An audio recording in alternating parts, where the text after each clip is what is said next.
Hello everyone.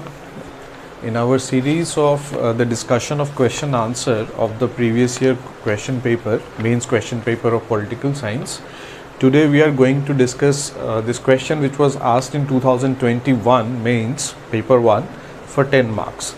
The question says affirmative action marks in 2021 paper 1. Now this question does not say anything, it just says affirmative action. So what should be written in the answer? Okay, first of all we'll have to understand, like we need to explain the meaning of this word affirmative action, in what context it came into use, okay, what are its scope and what are its criticism. Then the answer will be complete. And we also need to take care of the fact that it is of 10 marks only, so maximum word that we can write is 150 words. Okay, a lot of things can be written about this. Okay, however we need to be selective. First of all, this word affirmative action came into use during the civil rights movement in the USA. The Kennedy government had set up Equal Employment Opportunity Commission to look into the discrimination, okay, that was blamed. Of course there was discrimination, we all know. So in that context, that commission came up with this thing that to empower the blacks particularly, okay, in the context of the USA, affirmative action needed to be taken. Okay, so affirmative action, as we understand, is not a theory as the word suggests. Action here, the government authorities or the private employers, they take positive action keeping certain groups in mind who we consider to be discriminated, exploited historically. It could be black, like the basis could be race, gender, caste, religion, or anything, okay, region. So affirmative action, like it has two components. First,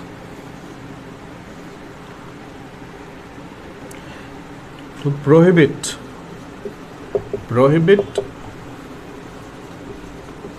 further discrimination. We all would agree that if we want to correct circumstances that a particular group of people have been historically exploited or discriminated, so we need to stop that. For this we need certain kind of judicial, administrative, punitive action.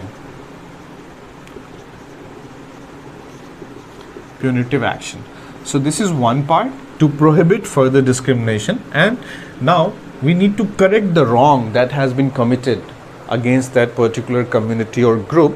Okay, so redressal measures.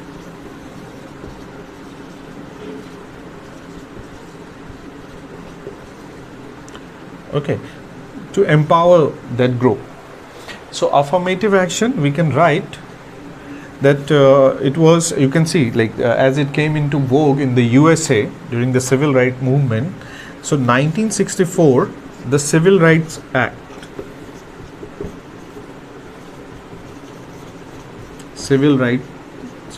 in the US. Okay, this act said prohibited, so this was part of this group, that this act prohibited any kind of discrimination in the matter of voting, public employment, accommodation, public education, health, etc. Okay, so but however like this did not support any kind of redressal measure or preferential treatment. So we need to understand, so this basically prohibited that black should not be discriminated. Then the second act that was passed in 1991, US Civil Rights Act 1991. Now this act provided for the compensation, okay, to the members of the black community if they have been discriminated upon. Okay, it provided that up to 3 $300,000 dollars of compensation should be given to the victim.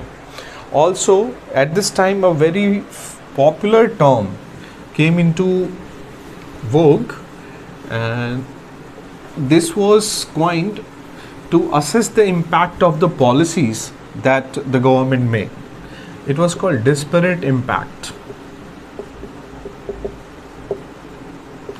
Like, there are certain policies, on the surface it does not look that it is discriminatory, but in its outcome, okay, it becomes discriminatory. So like certain policies can go against the equality of outcome.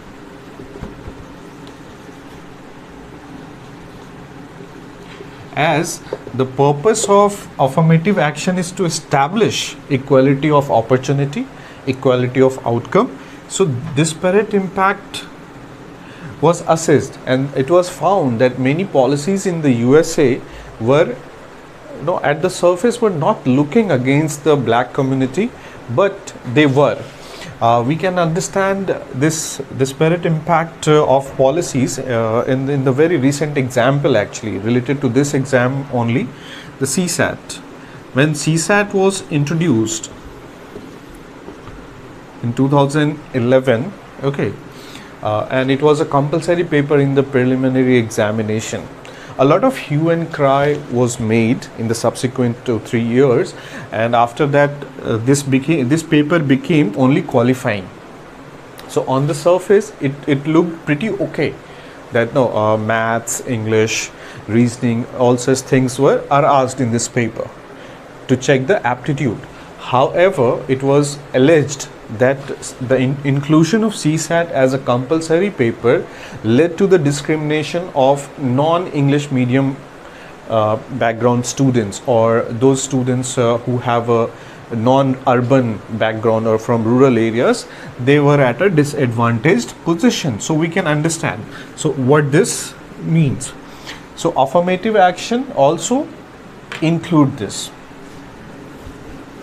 Now coming to our context, that affirmative action, when it is taken as a policy by the government authorities or private employer, the idea is to ensure equality of opportunity. Okay, so we'll see that what all to ensure social justice, of course.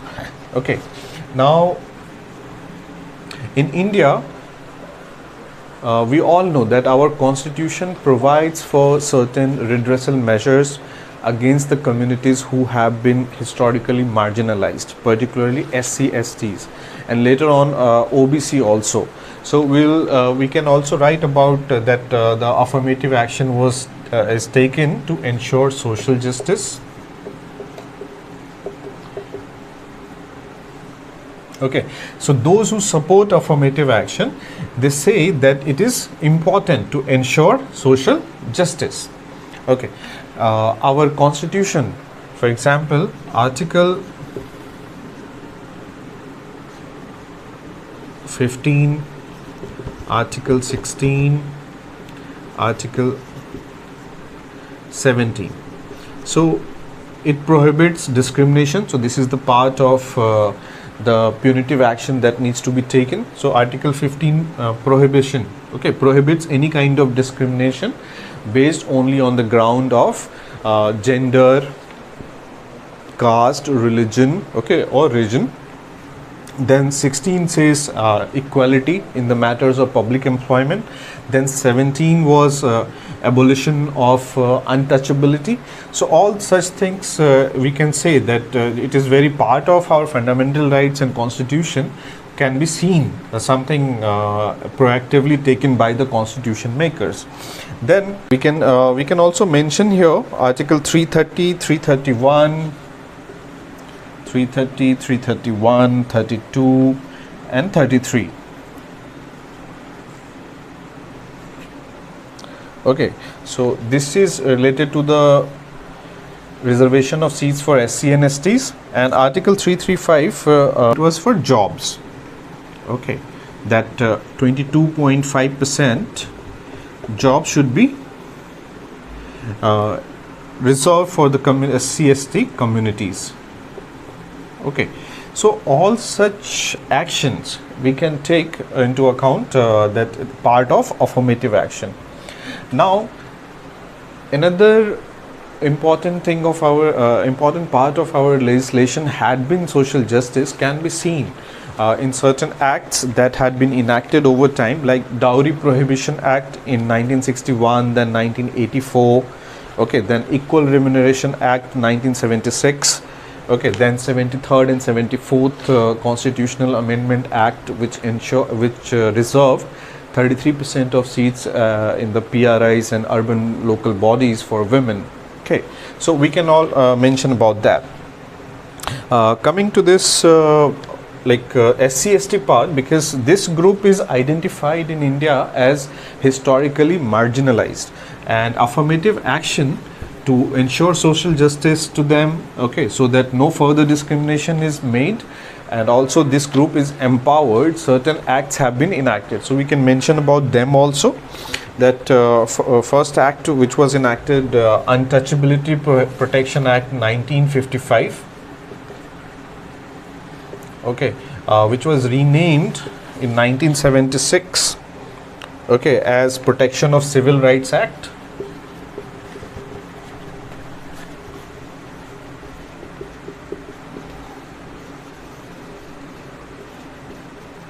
This was Untouchability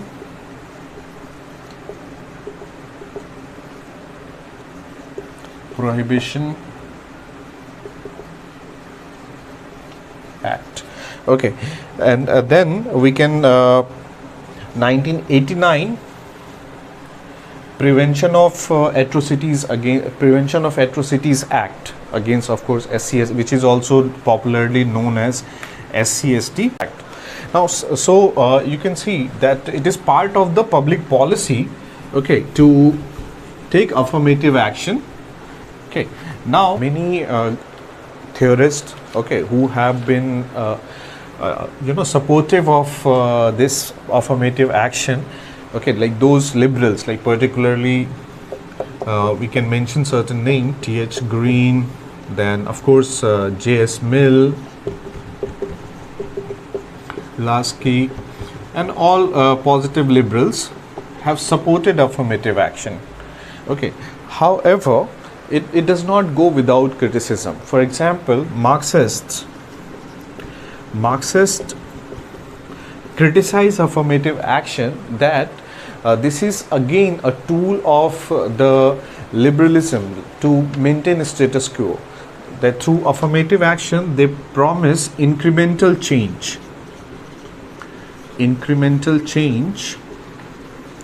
okay, just to control the resentment of the historically exploited group. Okay, it does not bring about any substantial or fundamental change in the condition. So Marxists are critical of affirmative action. Okay, they say that it is a tool to maintain status quo and to counter discontent.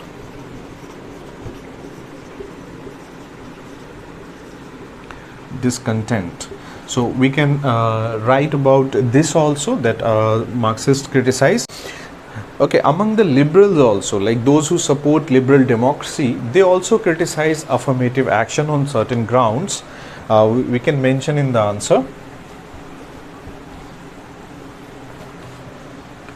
that it is against merit. Affirmative action is against merit.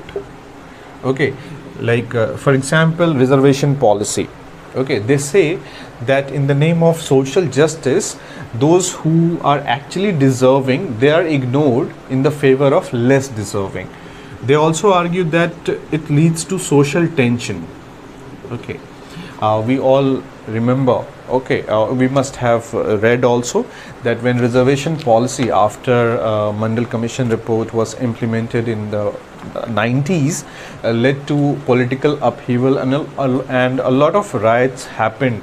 Okay, and after that, like Supreme Court also intervened, and they tried to they inserted the creamy layer clause, because the critic had rightly criticized that among the targeted group, like those group who have been historically discriminated, okay, the policy does not benefit them, rather they benefit the well-off section of that community.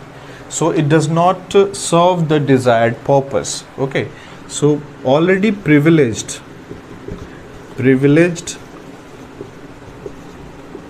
section of the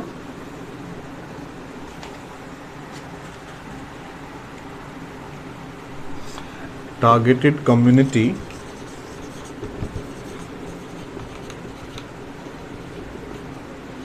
benefits. So only the, okay, then it says again a very interesting argument which can be debated is that they say that the member of the other community who have committed no wrongs against them, okay, they are made to suffer for the wrongs done by their ancestor in the past. So this argument is also there. Okay, so even though they support the idea of social justice, but they are not okay with the mechanism. Okay, another criticism of affirmative action is reverse discrimination.